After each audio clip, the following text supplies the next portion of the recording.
The latest on the fatal shooting of an unarmed black man by Sacramento authorities, all times local. About 200 protesters have gathered in Sacramento to condemn the police shooting of an unarmed black man. Demonstrators gathered Friday night at City Hall, chanting the names of black guys who've died in police shootings across the nation. Sign up today for a free 30-day free trial of unlimited digital access. It's the fourth day in a series of angry but peaceful protests following the March 18 shooting of 22-year-old Stephon Clark by Sacramento police.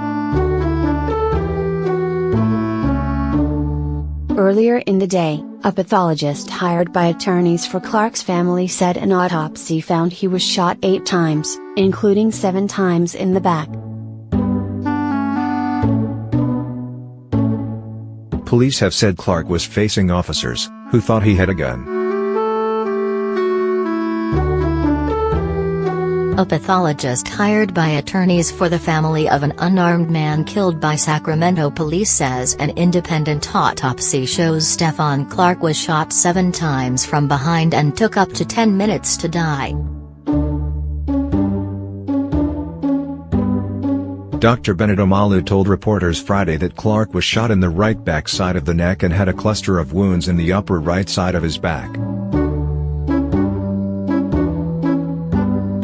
The pathologist says any one of those wounds would have been fatal, and death would have taken 3 to 10 minutes.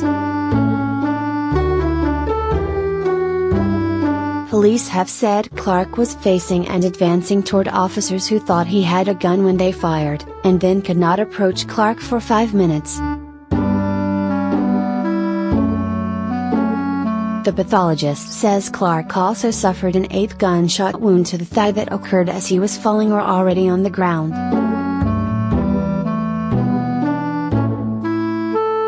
The brother of an unarmed black man killed by police is helping diffuse tension in California's capital city by asking protesters not to keep disrupting a downtown NBA arena. Protesters heeded the calls by Stephon Clark on Thursday not to block fans from entering the Sacramento Kings arena as they had for 2 previous games.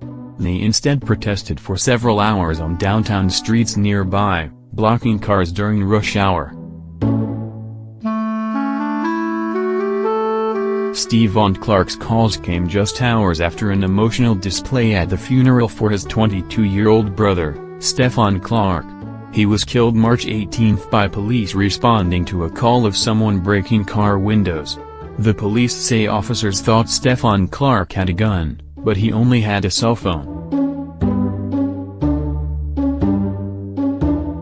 The family's attorney, Ben Crump, will on Friday release results of an independent autopsy.